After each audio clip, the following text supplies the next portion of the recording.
tal? ¿Cómo están nuevamente aquí en Dame el Poder? Nuevamente para hablar hoy, durante todo el día que va a ser emitido este programa en distintos horarios, de la economía y la política. En estudios, Graciela Ocaña, que nos va a hablar de todas las denuncias que ella inició hace años, una mujer honesta que fue titular del PAMI, fue ministra de Salud, denuncias que ella inició de todos estos casos que están saliendo a la luz, y también de los otros temas de corrupción, las últimas novedades, y también vamos a hablar del tema de la economía, que seguramente a usted le interesa. ¿Qué significa esto de que hubo una emisión de bonos que tuvo un éxito enorme? Va a haber miles de millones de pesos, no solamente para pagarle a los buitres, que seguramente muchos de ustedes por ahí se preguntan qué buena noticia es esa, sino que la parte que no paga los buitres es para infraestructura y veremos qué otro tipo de gastos. Y a su vez, ¿qué va a pasar con la inflación? Que alguien nos explique sencillito, un miembro de Cambiemos, economista, él, Javier González Fraga, quien también fue presidente del Banco Central, qué es lo que está pasando, dónde estamos y hacia dónde vamos, ya que, según Macri, lo mejor está por venir. Antes de esto, les quiero hacer un breve comentario con respecto a lo que es noticia y que nos, ya como doña Elizabeth, como mamá. Todos los que tenemos hijos, sobre todo en edad adolescente o un poco más, sabemos perfectamente. Primero que nada, mi sentido pésame y lamento enormemente a estos chiquitos que murieron y los que están graves en terapia intensiva y los que fueron dañados. Y todos los que tenemos hijos sabemos muy bien, no seamos hipócritas. Esto es el emergente de una sociedad tomada por el narcotráfico. Me alegro cuando dice el gobierno que lo va a combatir, pero la realidad es que esperamos que se haga y mucho antes de terminar como Colombia o como México. Ya lo venimos tratando en este programa que está en el aire hace 13 años, el que lo viene siguiendo lo escuchó. Las pastillas, estas que nos, sorpresa, todos los chicos te cuentan, las ofrecen en todas las fiestas electrónicas. También en algún boliche de la Costanera muy famoso y muchos más. Ahora, ¿dónde están presos? Se les acercan el oído a los dealers y les dicen, ¿qué querés, MD, pasta, merca, éxtasis? Así como si fueran caramelos, lo sabemos todos. Los que no consumen, los echan. Y los otros, veremos. Acá no podemos echarle la culpa específicamente a nadie porque es un tema muy complejo para un análisis, un programa completo de psiquiatría, de contención familiar, de la presencia del Estado, de la lucha contra el narcotráfico, muchos temas. Pero sí quería decir, ¿dónde están los dealers que le vendieron? Solamente unos pocos. La realidad es que tendrían que estar presos unos cuantos y sobre todo todos nosotros hacer todo lo que podemos para ayudar a nuestros hijos y para generar opinión pública, para que terminen con este flagelo y no terminemos con territorios todos tomados como en México y Colombia. Después de la pausa, Javier González Fraga.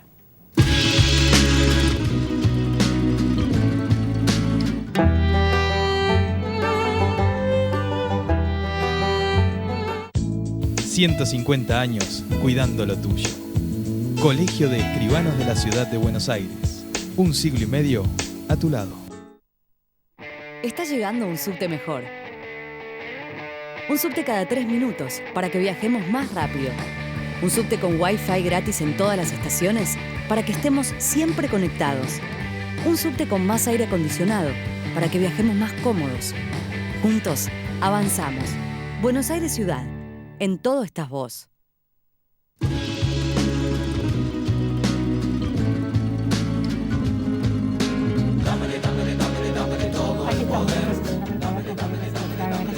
No, gracias por invitarme. ¿Qué significa esto? ¿A dónde va la plata, esos miles de millones? ¿Por qué lo festejan como si fuera una buena noticia? Hay muchos que se están preguntando cuál es la buena noticia de endeudarse, pero bueno, nos gustaría que nos explique. Muchísimas buenas noticias. Para una visión lo más restringida posible es haber cambiado una deuda por la cual pagábamos el 13 o el 14% por una que nos va a costar la mitad. Entonces ya de por sí ahí nos estábamos ahorrando. El gobierno estaba pagando de hace muchos años 4 millones de dólares por día a los holdouts, entre tasa de interés, punitorios, fees legales, etc. Y ahora eso bajó al 7%. Y además te estás endeudando con gente que quiere al país y no la deuda con la gente que te quería hundir. Entonces ya eso solo justifica haber hecho lo que hicieron. Y lamentar no haberse hecho hace varios años. Ahora, también es reinsertarse en el mundo. Y reinsertarse en el mundo significa cloacas para los que no las tienen, significa pavimentar calles que no están, significa poner luminarias, significa que pueda entrar la policía y los colectivos, significa escuelas, significa hospitales, significa que el SAME va a poder avanzar sobre los cordones del Gran Buenos Aires. Todo eso requiere financiamiento. Ese financiamiento estaba aprobado, pero no se desembolsaba porque no arreglábamos con los holdouts y por lo tanto caía sobre nosotros un embargo. Si hubiera intentado el Banco Mundial o la Corporación Andina de Fomento o el BID prestarnos dinero, la justicia de Griesa lo hubiera atrapado porque había un embargo. Entonces, también eso empieza. Pero también significa, como anticipaste, la posibilidad de inversiones privadas, porque las inversiones privadas tampoco venían por esta situación. La Argentina estaba como una película pornográfica, como la llaman X-rated, ¿no? O sea, era para un público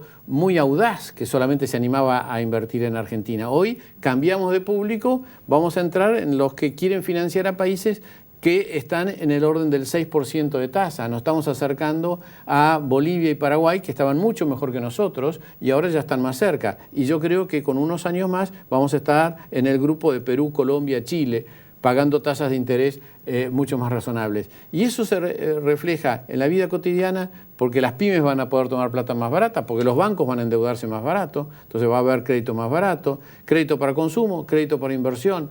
O sea, es realmente una muy buena noticia lo que se ha logrado y todo mi reconocimiento al equipo económico encabezado por Pratgay y por Toto Caputo, porque realmente lograron algo mucho más espectacular de lo que se esperaba. Yo nunca hubiera dicho que en poco menos de 4 meses podrían haber conseguido una reducción tan fuerte de la tasa de interés. Me parecía que era inalcanzable en este plazo de negociación. O sea, tengo que reconocer que lo han hecho muy, muy bien y esto es una muy buena noticia. Esto además da lugar a que empiece la política económica nuevamente. Yo creo que va a haber un relanzamiento de la política económica. ¿Por qué? Porque a partir de tener financiamiento externo, puede salir el Banco Central a decir, mi plan financiero es aumentar la cantidad de dinero 20%, no 45% como veníamos. Y por lo tanto, la inflación va a bajar. Esto es muy positivo. ¿Y por qué puede decir eso? Sin bajar tan fuertemente el déficit ni el gasto público. Porque va a financiarse una parte en dólares. Entonces, limita lo que es financiamiento de emisión monetaria, que es el inflacionario. Pero también va a poder haber un plan fiscal creíble. Ya va a ser creíble las metas fiscales. Si tenés plan monetario y tenés plan fiscal, se va a poder armar un plan antiinflacionario sólido. No hasta ahora, que fue una expresión de deseo que esté entre 20 y 25, era para generar expectativas. Ahora van a ser los números finitos y los van a monitorear. Vamos a ver que en los próximos 60 días se implementa un plan antiinflacionario. Y la mezcla de haber controlado la inflación, haber hecho los ajustes que se hicieron para bajar el déficit fiscal, para eliminar tantos subsidios, la devaluación, que no es la que muchos esperaban, pero es bastante. Nadie logró el 100% de lo que esperaba. Ni se subieron las tarifas todo lo que hubiera sido necesario, ni se subió el dólar todo lo que hubiera sido necesario.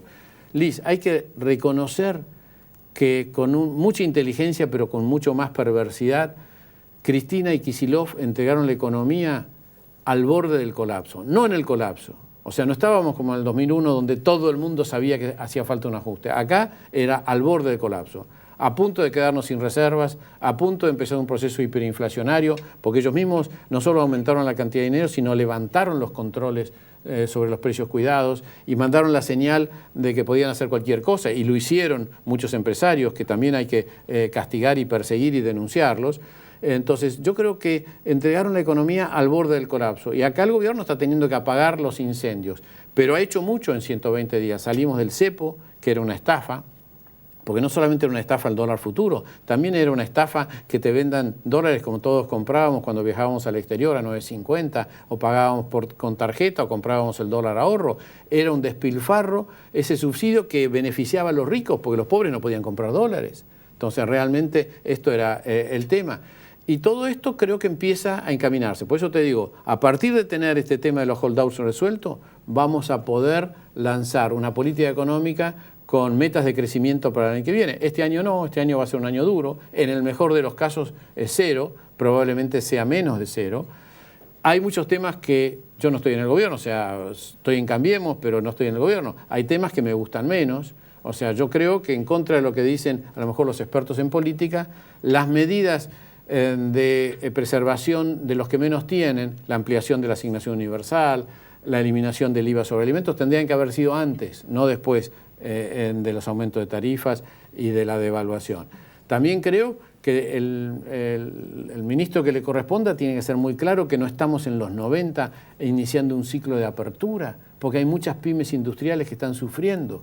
Y creo que estas pymes industriales, si además ven una perspectiva de competencia internacional en un marco de cierto atraso cambiario, porque el dólar todavía está barato, entonces a lo mejor no invierten y no compiten. Acá tenemos que ser más claros con esos aspectos, no confiar tanto en el mercado a la hora de reducción de la inflación, porque no todos los mercados son perfectos. Vemos que muchos supermercados y muchos proveedores seguramente aumentaron más de lo lógico los precios y ahora están teniendo que tratar de vender haciendo el comprame 2 y te llevas 3, en la segunda unidad 50%. Todo eso son distorsiones. A mí me gustaría que los precios estén más bajos, no tanta oferta. Entonces eso quiere decir que han habido conductas irresponsables. Bueno, ahí sirve el teléfono. Yo no digo ir a la de Guillermo Moreno con el revólver arriba de la mesa, pero sí el teléfono, decirles, explicarles por qué la inflación iba a ser menor y que por lo tanto que no aumenten tanto los precios. Todo eso falta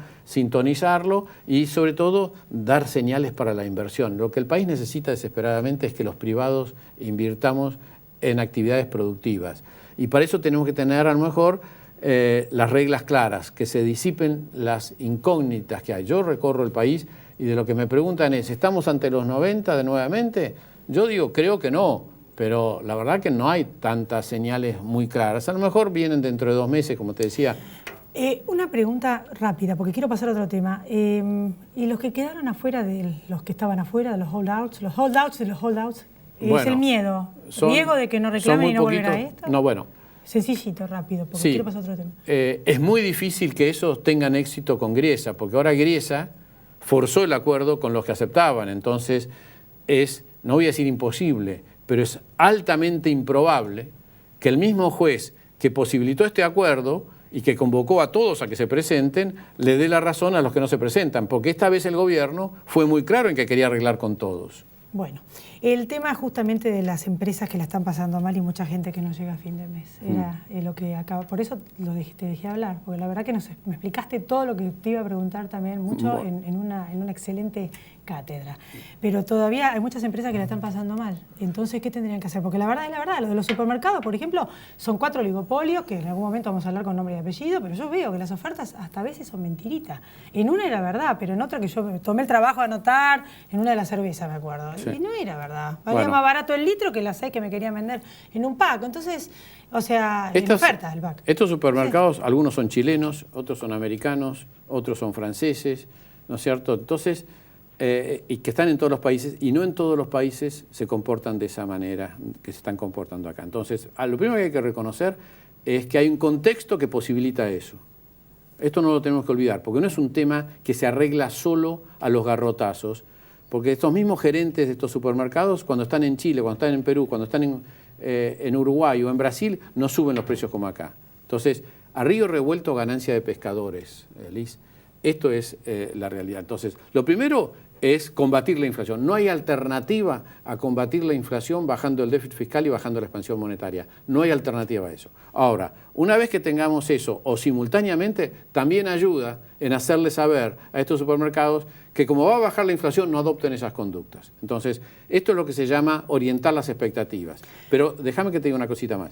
En octubre se creía que se iba a liberar el cepo y que se iba a ir a 25, había descuento. Entonces hubo una sensación de remarcación. Vos fíjate que la carne, yo sé que vos seguís los precios de la carne llegó a valores muy altos en diciembre. Es que es el salario. Claro. Marca pero, bueno, la vida de la gente. Bueno, pero siguió al récord. Hoy está 10 o 15% abajo de donde estuvo. ¿Por qué? Porque hasta los ganaderos creían que esto se iba por arriba. Entonces los precios libres tocaron un pico y empezaron a bajar. Inclusive el dólar, que llegó a estar arriba de 16 a principios de marzo, está hoy abajo de 15. Van a bajar. Entonces, todo esto creo que hay que tomar nota, que ya la inflación está bajando, aunque aparezcan índices mucho más altos por los cambios de precio relativos. ¿Qué le dirías a los que están con una pajita abajo del agua? PYME, muchas se están fundiendo, metalmecánica y de otros sectores, y la gente, con todo esto, que a los que no les llega, por distintas razones, y esto que los beneficios del gobierno no alcanzan. ¿Qué le dirías? Yo diría que los que están convencidos que tienen una empresa productiva, que tienen una empresa competitiva, que hacen las cosas bien, que aguanten que les va a ir muy bien, porque le va a bajar la tasa de interés, le va a bajar la presión tributaria, van a poder defenderse de la competencia importada razonablemente y si invierten les va a ir bien. Ahora, también quiero agregarte algo bastante antipático. No a todos les va a ir bien. No a todos, porque últimamente, en los últimos años, había un proteccionismo donde, por un lado, te vendían mercadería importada subsidiada por el tipo de cambio y, por otro lado, impedían que lleguen una cantidad de productos. Entonces, era muy fácil ser empresario. Ahora, ¿eso en qué se reflejaba? Se reflejaba en que ya no invertían. La caída del empleo en el sector industrial no es de ahora, viene hace 3 años cayendo. Lo que pasa es que el gobierno anterior, digámoslo, se dedicó a subsidiar a las empresas para que disimulen eso. Les pagaba para que eso no se sepa. O tomaba y captaba el empleo público que tenía que estar en el sector privado. Además, pero, o sea, en el sector automotriz, en el sector autopartista, en el sector frigoríficos, en muchos más, en el sector textil, venía cayendo el empleo de hace 4 años. Pero el gobierno hacía toda una acción para que esto no aparezca, hablaba con los sindicatos recibían plata por abajo de la mesa para que esto no trascienda. Entonces, esto realmente también es cierto. Entonces, no es nuevo la caída del empleo. El país estaba agotado, el país necesita inversiones, no hay sustituto a la inversión. No puede ser que un país crezca solamente generando consumo por la emisión monetaria. Si esto funcionara, no habría pobreza hace 500 años, porque la imprenta de moneda funciona hace más de 300 años. Entonces, realmente tenemos que entender que es la hora de la inversión y del combate a la pobreza, para lo cual los empresarios, los argentinos, vamos a tener que pensar traer nuestros fondos del exterior y colocarlos internamente. Gracias, Javier. Muy didáctico. Bueno, gracias a vos. Y espero que puedas volver en un mejor momento. Nos volvemos a encontrar en el segundo bloque con Graciela Ocaña. No se vaya, ya volvemos. Grupo Petersen, desde 1920, construyendo el país. ExxonMobil, líder en tecnología para la operación segura y eficiente de recursos no convencionales de gas y petróleo, está contribuyendo con el progreso del país desde sus operaciones en la provincia de Neuquén.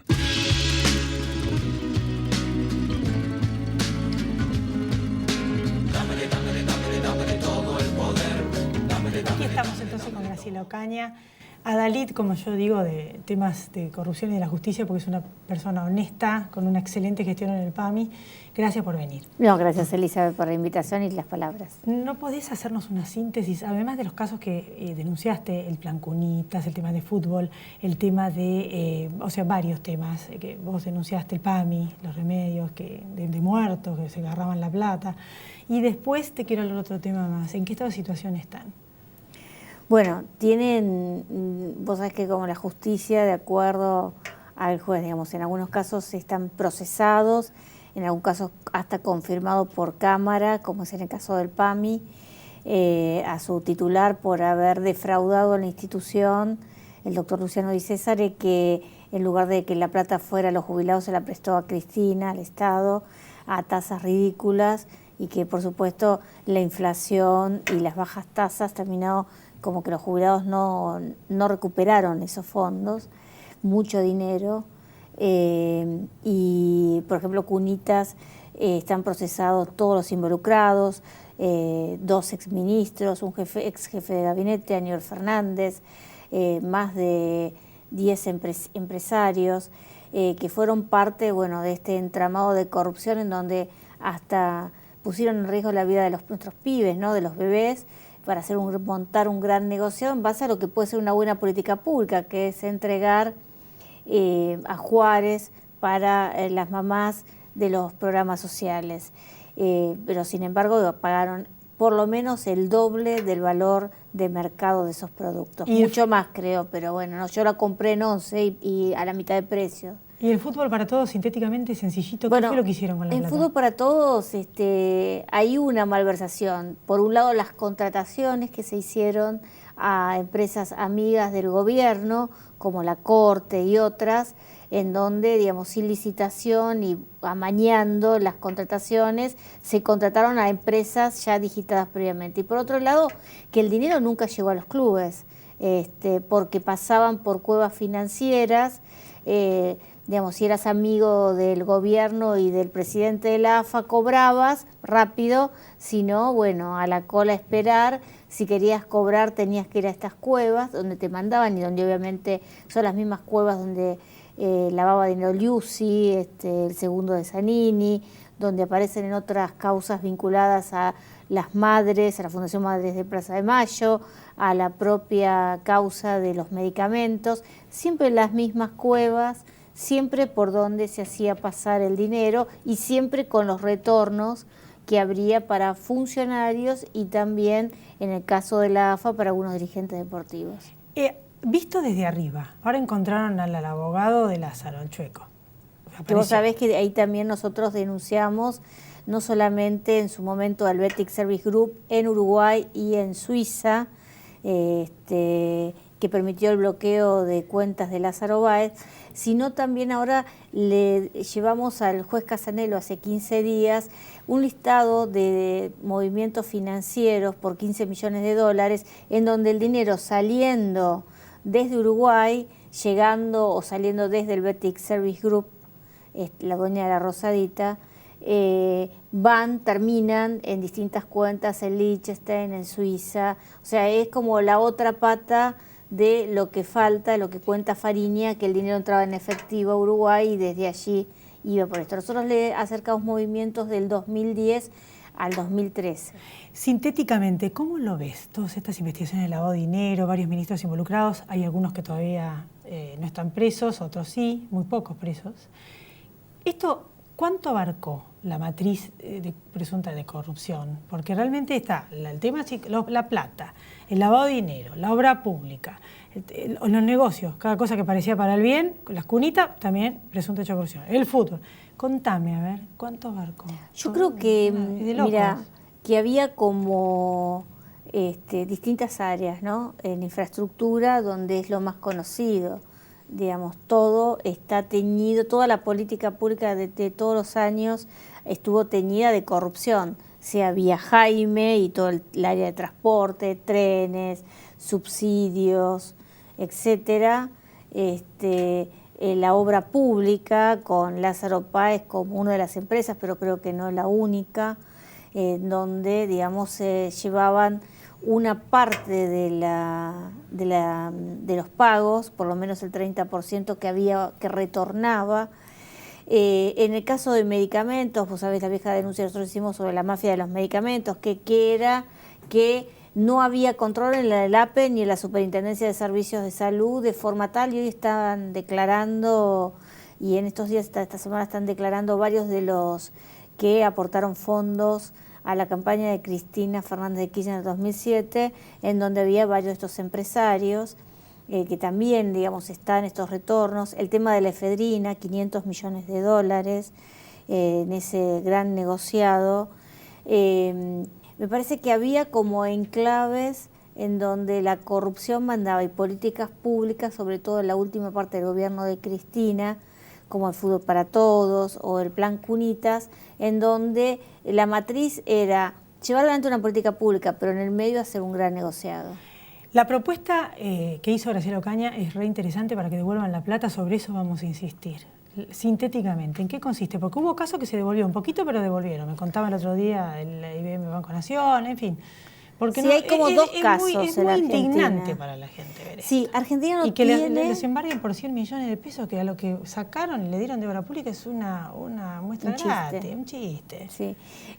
La verdad es que yo creo que el peor castigo que le puedes hacer a los corruptos siempre es sacarle la plata, ¿no? Entonces, hay en el Congreso en discusión una ley que es la caducidad del dominio de bienes provenientes de hechos ilícitos, sea la corrupción o el narcotráfico. A esa caducidad de dominio creo que hay que agregarle otra ley, que es una ley para beneficiar a las personas que sin ser parte del hecho de corrupción, pero conociendo dónde pueden estar los bienes producto de ese hecho de corrupción o de narcotráfico, o de lavado de dinero, o de cualquier delito complejo, y pueda aportar elementos para encontrarlo, es decir, como una especie de cazador de recompensas. Yo sé porque intervine, suponte, en la escrituración de un bien que es producto de un hecho de corrupción, entonces la persona que informa dónde está ese bien que el Estado pueda recuperar, se queda con el 3% de lo que el Estado recupere. Y yo creo que se puede construir un fondo especial de recuperación y se puede recuperar mínimo 1.000 millones de dólares. Argentina no tiene una historia ni una actividad desde estatal de recuperación de fondos. La verdad es que Argentina ha recuperado muy poco respecto de otros países. Vos fíjate, Brasil con toda esta cuestión del petrolado, del lavallato, ha recuperado casi 2.000 millones de dólares. Es muchísimo dinero. Porque ese dinero, para que la gente entienda, el dinero de la corrupción, es el dinero que después le falta a la gente en la salud, en el transporte, en las escuelas, en las casas de cada argentino. Y es genial la idea. ¿Y se puede hacer? Sí, nosotros, ¿Presentaste ya? yo soy legisladora de la ciudad actualmente, lo proponemos y esperemos que algún legislador nacional lo pueda tomar. Yo estuve interesando a varios en esto y ojalá se pueda llevar adelante y si no, bueno, lo impulsaremos desde la sociedad civil. Pero sería muy bueno que, digamos, que distintos actores del Congreso que tienen un gran compromiso respecto de la lucha contra la corrupción lo tomen el proyecto para poder hacer este recupero. Desde acá lo tomamos. ¿Vos crees que Cristina irá presa, expresidenta? Bueno, eso lo va a determinar la justicia. Yo creo que hay elementos en distintas causas, sobre todo Tesur y en el caso de lavado de dinero, y en la que no puede explicar el patrimonio declarado que podría llevarla a la prisión. Bueno, Graciela, como siempre, un placer, un lujo haberte tenido acá. No, gracias por la invitación. Nosotros nos volvemos a encontrar la semana que viene aquí en Dame el Poder. A todos ustedes, gracias por haber estado ahí. Pásenla. Dame todo el power, dame